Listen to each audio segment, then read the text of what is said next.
Hey everyone, welcome to the CoinStories News Block. I'm Natalie Brunell. Bitcoin has officially hit six figures. It soared past the 100K mark for the very first time in history at around 10 o'clock Eastern Wednesday night, and what a milestone. Congratulations to everyone who held through the bear market, and the best part, we are still just at the launching pad, and we have a very long way to go. All right, with that, this week Fed Chair Jerome Powell called Bitcoin a competitor to gold, but not the US dollar. People use Bitcoin as a speculative asset, right? It's like gold. It's just like gold, only it's virtual. It's digital. People are not using it as a form of payment or as a store of value. It's highly volatile. It's not a competitor for the dollar. It's really a competitor for gold.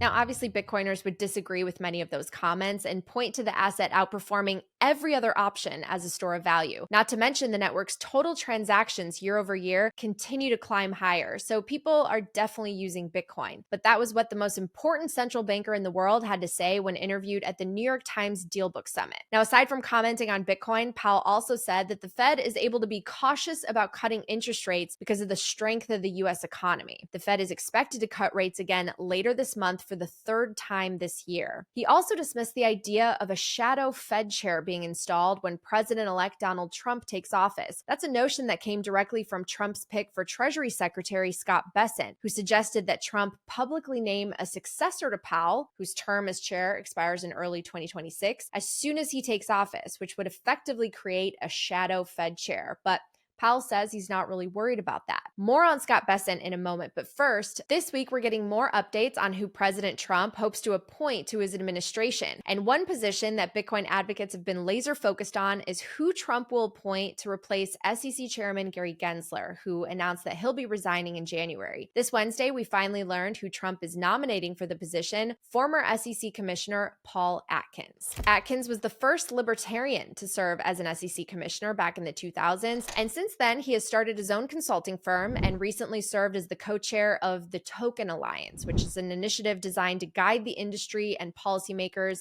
in navigating the token economy. So given his background, it sounds like Atkins supports free markets, less regulation. He's an advocate for the crypto industry and innovation at large.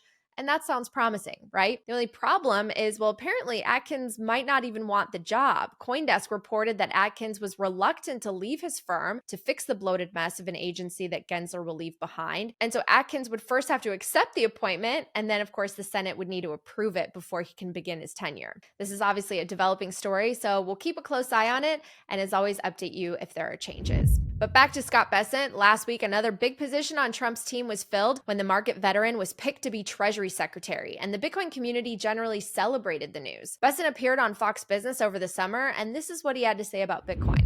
I think that everything's on the table with Bitcoin. Crypto is about freedom, and the crypto economy is here to stay. After the Bessent news broke, the odds of Trump creating a strategic Bitcoin reserve in his first 100 days in office on prediction markets like Polymarket jumped to new highs. But Bessent will certainly have a lot on his plate when he takes office. He's inheriting a government $36 trillion in debt, and Bloomberg reports that a massive $6.7 trillion of that needs to be refinanced next year at much higher interest rates. Now, the risk here is that if Bessent floods the market with more Treasury bonds, then yields could spike higher, which would be bad news for asset prices. And Bessent actually acknowledged this predicament way back in January, saying that the greatest risk factor that would prevent Trump from creating an economic Lollapalooza, if reelected, would be a sudden rise in long-end rates. On top of managing the mountain of debt, Bessent will also have to figure out a way to implement Trump's other economic policies, including tariffs. Now, Trump recently made headlines when he threatened any country that's trying to create a new BRICS currency and move away from the dollar with 100% tariffs. A spokesman from the Kremlin responded to the threat, saying that the U.S. using economic force would backfire and actually further strengthen the trend of countries moving away from the dollar. And we got a hint of this dynamic from the mouth of Russian President Vladimir Putin himself when he spoke at an investment forum on Wednesday and posed a question to the audience: who can ban Bitcoin? Nobody. He went on to say that the development of new technologies like Bitcoin will continue because they reduce costs and increase reliability. And this reminds me of a recent video from BlackRock, which said that the firm is bullish on Bitcoin specifically because of its use case as a global monetary alternative amid monetary and geopolitical uncertainty. And these currency wars between the BRICS countries and the US certainly fall in that category. In the end, more tariffs are symptoms of rising geopolitical and trade frictions, which will likely only serve to accelerate the adoption of a neutral, apolitical monetary alternative like Bitcoin. Renowned analyst Luke Groman came on CoinStories this week, and we talked about these dynamics, including the potential tariffs and the Bitcoin reserve strategy. No one can connect the dots quite like Luke, so I highly recommend you give it a listen. All right, in a previous episode of the News Block, we mentioned how Michael Saylor has been handpicked by Microsoft shareholders to pitch the board for 3 minutes on why they should buy Bitcoin. And this week, he released the presentation the board will be seeing, and it did not disappoint. I don't know how he fits so many slides in 3 minutes, but in it, he explains how by adopting a Bitcoin strategy, Microsoft could create between $1 and $4.9 trillion in shareholder value, depending on how heavily they lean into the strategy. Saylor was asked on CNBC how he expects the board to respond, and this is what he had to say. What do you expect? Glazed eyes? I don't have any illusions that mega corporations are going to immediately embrace Bitcoin. But what I do think is it's going to become part of the conversation.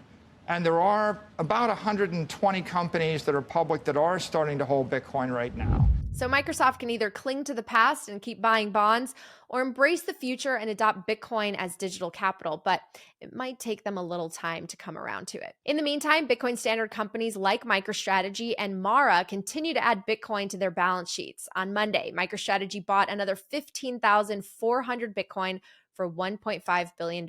In November alone, MicroStrategy acquired a jaw-dropping 150,000 Bitcoin. Saylor tweeted that at 96,000 per Bitcoin, that means that MicroStrategy has stacked approximately $312 million worth of Bitcoin per day last month. And MARA is doing its best trying to keep up. On Monday, it announced another $700 million convertible debt raise. Once again, that was yielding zero. And once again, the offering was later upsized to $850 million.